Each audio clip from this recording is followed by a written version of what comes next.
ariko mwana ngenda akeka ari ya mafaranga yacu none akaba duteye ubukene. ariko buriya kubiba nta kuntu yaba yabitewe n'ubukene. Ega buri ubukene sibwo butera umuntu kuba mubi, ahubwo bigaragaza uwo yari we kuva kera. Twari dufite amafaranga make, ariko twari dufite ikintu gikomeye kurusha amafaranga. Icyo rero Basane nicyo yabanje kukwiba mbere yuko yiba amafaranga. Icyo kintu rero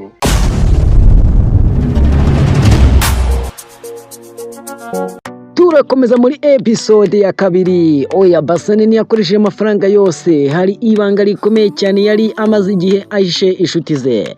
Mbere yuko bahabwa akazi, Basane yari yarinjiye mu madeni akomeye y'abagizi ba nabi bo mu mujyi.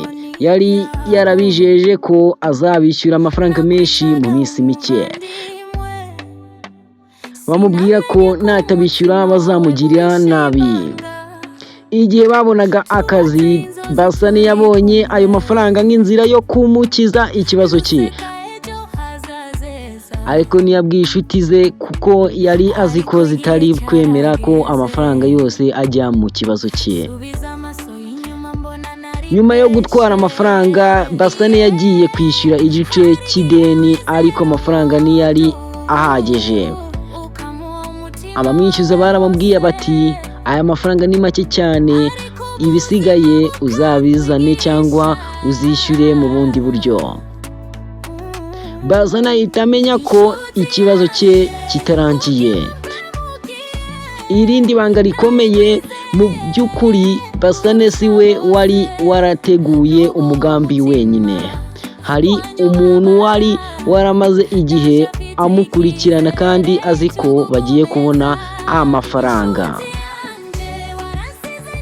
Uwo muntu ni Nyawe, umugabo ukomeye w'umunyamujinya uzwiho gukoresha abantu no kubambura. Nyawe niwe wahoraga ashyira igitutu kuri Basane. Yamubwiye ati niba ushaka kuba muri uyu mujyi ugomba kubanza kwiyitaho mbere y'abandi. Ayo magambo niyo yatumaga Basane afata icyemezo cyo kugambanira inshuti ze.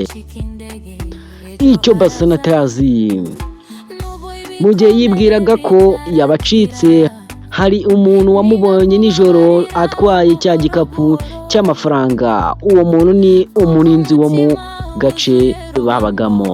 Bukeye uwo murinzi yabwiye papi ati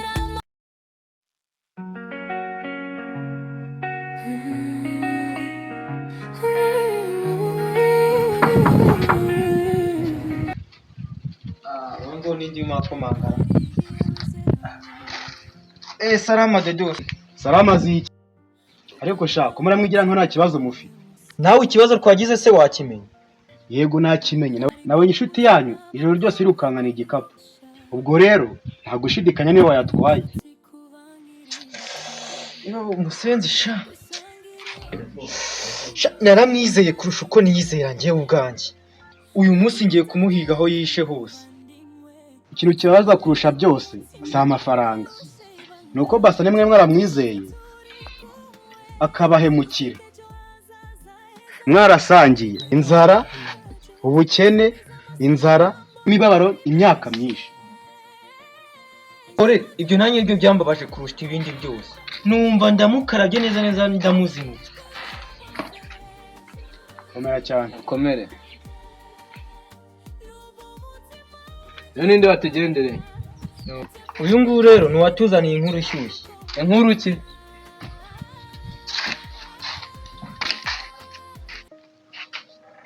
amakuru yawe meza. Yaraje kutubwira rero inkuru y'ukuntu yabonye Basane mu mujyi ahetse igikapu y'marabunga nijoro. Ariko mwana ngenda akeka ari ya mafaranga yacu, none akaba duteye ubukene. Ariko buriya kubiba nta kuntu yaba yabitewe n'ubukene. Ega buri ubukene sibwo butera umuntu kuba mubi, ahubwo bigaragaza uwo yari we kuva kera. Twari dufite amafaranga make, ariko twari dufite ikintu gikomeye kurusha amafaranga. Icyo rero Basane nicyo yabanje kukwiba mbere yuko yiba amafaranga. Icyo kintu rero ni icyizere.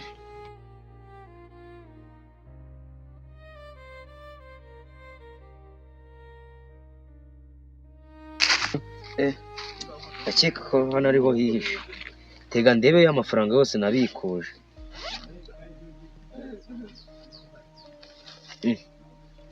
Ngiki iki ibaruwe sivuga iki? Tega numve, watekereje yuko ikibazo kirangiye ngo ubwo ahubwo niko gitangiye? Ngo ubwo niho gitangiye? Ubu nibwo gitangiye?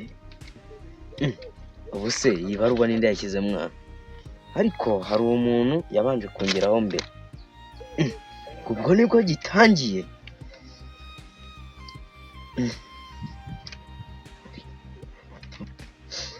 Noneho ubwo ibyanjye birarangiye, hari umuntu aza wundi. Birakomeza muri episode ya 3, Inshuti atangira guhiga Basane. Nyawe nawe arasaba amafaranga asigaye.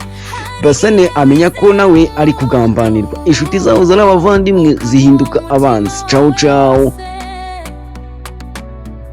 Mbararike episode ikurikira, mukore subscribe, musharinga bagenzi wanyu, igitekerezo andika, utubwira aho bipfira naho biryoshye. Ciao ciao. Show.